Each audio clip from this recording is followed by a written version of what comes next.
Hai, halo, Assalamualaikum warahmatullahi wabarakatuh. Sahabat pembelajar dimanapun Anda berada, salam jumpa lagi dengan saya, Pak Edi Sugianto dari Naks Arena, Institute of Quantum Technology, naksarena.com. Dalam kesempatan kali ini, saya akan membahas topik mengenai aplikasi ilmu getar sabda sakti untuk pukulan jarak jauh, ya, terkait dengan aplikasi untuk dunia bela diri dan lain sebagainya. Hal ini untuk mensikapi status Facebook yang saya tulis tadi, ya. Tadi malam kalau tidak salah, ini saya tulis status Facebooknya yang seperti ini, ya. Nah, ini ya tadi malam ini, ya. Tulisan seperti ini. Walau sabda gendam bisa untuk membunuh, tapi powernya sudah saya kunci. Nah, ini saya menulis status seperti itu. Jadi banyak orang yang mengira sabda gendam itu semata-mata hanya terkait dengan mempengaruhi orang, terkait dengan hipnotis, ya, seperti itu, ya, seolah-olah hanya terkait dengan hipnotis, ya. Sabda gendam adalah aplikasi daripada ilmu tenaga dalam yang diajarkan di Naks DNA, yang bersumber dari getaran hati nurani, yang itu juga bersumber dari getaran ruh, dan getaran ruh bersumber dari daya kuasa ilahi, ya. Jadi bertingkat, ya, tenaga dalam, tenaga batin, tenaga ruh, dan tenaga-tenaga yang lebih halus lagi, ya. Banyak tingkatannya, banyak makom-makomnya, ya. Jadi itu hanya aplikasinya. Jadi tenaga dalam itu sendiri atau inner power kita itu sendiri ya sangat luas sekali. Aplikasinya sangat luas sekali. Jadi jika di luar sana Anda mendapati aplikasi atau penggunaan ilmu-ilmu daya batin yang bisa untuk ini itu, maka di sini pun bisa, gitu, ya. Jadi tidak semata-mata hanya terkait dengan kita untuk mempengaruhi orang, ya. Kita hanya untuk melakukan sabda untuk mempengaruhi. Tidak hanya terkait dengan itu saja, tapi juga untuk bela diri, untuk keselamatan diri, bahkan untuk pukulan jarak jauh. Nah, kenapa di sini saya tulis powernya sudah saya kunci? Yang sebenarnya itu bukan saya kunci, yang sebenarnya memang frekuensinya beda. Ilmu getar sabda sakti adalah bersumber dari kekuatan roh yang suci, ya, dari kekuatan daya kuasa ilahi, ya, istilahnya dari kekuatan yang positif lah, kekuatan kebaikan. Nah, secara otomatis aplikasi penggunaannya juga berbeda dengan ilmu-ilmu yang bersumber dari kekuatan nafsu atau kekuatan nafsu jahat atau sisi gelap, ya. Jadi ilmu kita adalah ilmu nur, ilmu cahaya dari sisi terang, ya. Ilmu kita kekuatannya bersumber dari sisi terang yang ada dalam diri kita, bukan dari sisi gelap. Makanya cara penggunaan juga aplikasi juga berbeda. Jadi sebenarnya masalah dikunci makna sebenarnya dari status saya itu adalah memang kita beda frekuensi. Ilmu kita terkait juga dengan pukulan jarak jauh dan keselamatan dan lain sebagainya. Itu juga bisa berfungsi seperti itu. Katakan sampai lawan kita atau musuh kita sampai terluka, sampai lumpuh, ya, bahkan sampai sakit parah, sakit dalam, bahkan sampai mati umpamanya. Itu bisa terjadi. Tetapi prinsip kerjanya berbeda dengan ilmu yang bersumber dari kekuatan gelap. Ilmu yang bersumber dari kekuatan terang atau kekuatan nur, ya, itu bersifat defensif, ya. Jadi power yang seperti itu, power yang merusak seperti itu, dia akan bekerja ketika dia mendapat serangan. Jadi seumpamanya kita diserang, ya, kita punya ilmu dari ilmu cahaya, ilmu nur, ilmu dari sisi terang, kita diserang dengan kekuatan jahat umpamanya. Semakin besar kekuatan yang menyerang, ya, semakin besar kekuatan menyerang, maka semakin besar pula tenaga atau power yang dikembalikan kepada dia. Sehingga kalau dia sampai berniat membunuh kita dengan kekuatan membunuh yang sangat kuat, maka daya membunuh itu, ya, hawa membunuh itu akan kembali kepada dia dan berakibat kepada sampai dia kematian bagi dirinya sendiri. Jadi bukan karena kita yang mau membunuh, tetapi hawa membunuhnya, vibrasi atau getaran membunuh daripada lawan itu yang mental ke dirinya sendiri. Kita tidak berniat apapun. Jadi itu sebenarnya hakikat daripada aplikasi-aplikasi untuk bela diri, ya. Berbeda kalau di tempat pelatihan. Kalau di tempat pelatihan bisa untuk pukulan jarak jauh dan sebagainya itu berbeda. Karena di tempat pelatihan tenaga dalam itu sudah terkandung beberapa eh, teknis di situ, tidak semata-mata terkait dengan sugesti batin, tidak semata-mata terkait dengan kekuatan pikiran batin atau tenaga dalam, tapi juga mengandung unsur-unsur pengkondisian, juga unsur-unsur hipnosis dan sebagainya. Jadi tidak murni inner power kalau dalam simulasi dalam tempat pelatihan, di tempat pelatihan manapun lah, itu tidak murni ya, karena itu memang simulasi. Ada dipukul jarak jauh bisa mental, ada di pukul bisa terkunci dan sebagainya. Itu hanya untuk di dalam kalangan ya, berbeda dengan di luar, artinya di dunia nyata itu berbeda, sangat-sangat jauh berbeda aplikasi dunia inner power ini antara di dalam saat latihan dengan di dunia nyata ya. Jadi ini juga yang dipahami oleh siswa. Nah, di sini ada salah satu siswa Gendon, yaitu Mas Asep Nano ya. Itulah kenapa saya sampai membuat video ini ya, karena ada komen dari para siswa saya juga, siswa Gendon ya. Dia berkisah begini ya. Jadi istilahnya secara singkatnya ya, secara singkatnya ininya begini dia nulisnya itu ya. Dia ada masalah di tempat kerja dengan atasan lah ya, ada masalah di tempat kerja dengan atasan, tapi belum sampai beradu fisik ya, tapi dia sudah berucap, istilahnya mengeluarkan sabda lah ya. Istilahnya mudah-mudahan atasannya ditarik ke pusat lah ya, istilahnya menjauh dari tempat kerja. Alhamdulillah sampai 1 minggu atasan yang rame sama dia, yang bertengkar sama dia, itu sudah ditarik ke pusat, kurang lebih seperti itu ya ceritanya, kurang lebih ya. Jadi dalam hal yang kejadian seperti Mas Asep Nano ini adalah case-nya atau kasusnya adalah dalam rangka bela diri. Dan namanya bela diri itu sifatnya adalah membela diri ya, berbeda ya. Jadi pukulan jarak jauh atau apa, kalau yang saya maksud terkunci di sini adalah yang bersifat ofensif atau menyerang. Kita umpamanya kita punya marah, dendam atau apalah gitu ya, kita pengen membunuh seseorang, terus kita keluarkan dengan hawa membunuh mati atau apa, kita keluarkan dengan hawa membunuh, kita hendak membunuh orang atau hendak melukai seseorang.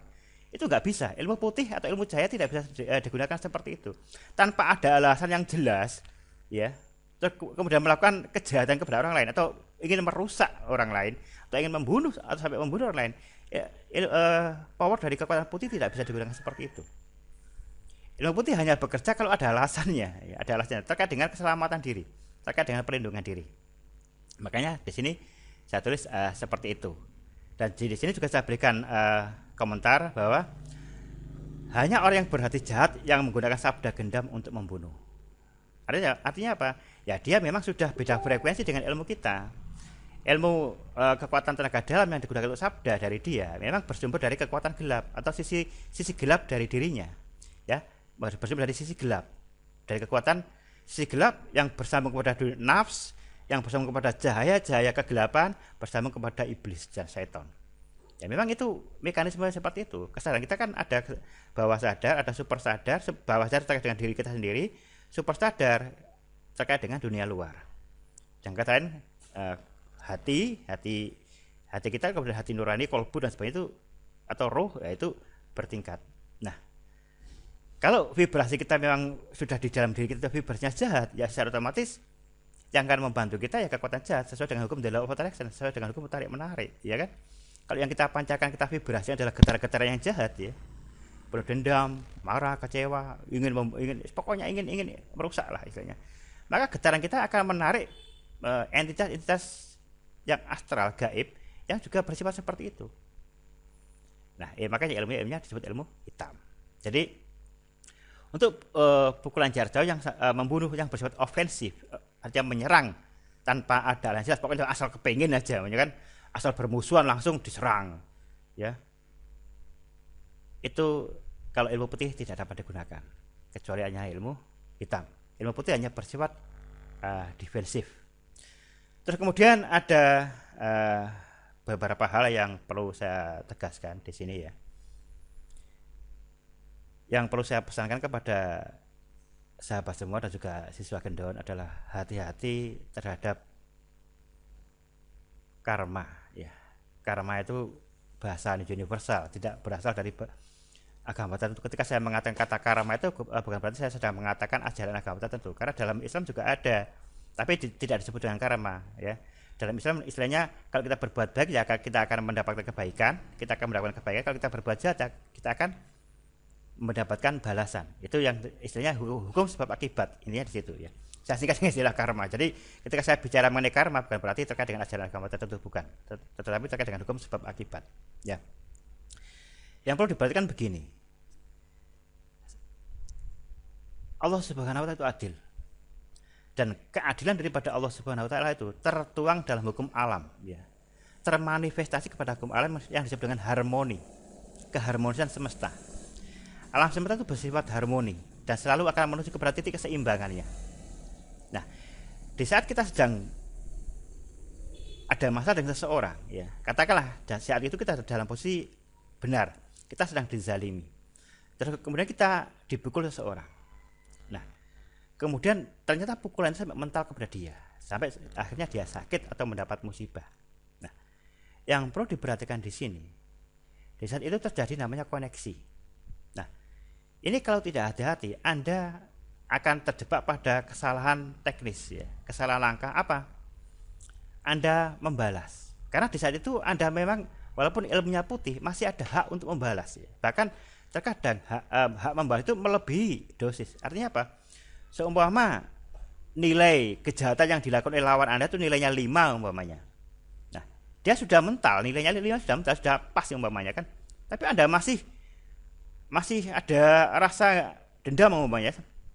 Anda tambahi lagi ya. Tambah lagi dengan 5. Jadi power yang minta kembali kepada dia sampai 10 umpamanya, bahkan sampai lebih. Nah, ini hati-hati. Alam semesta bersifat adil.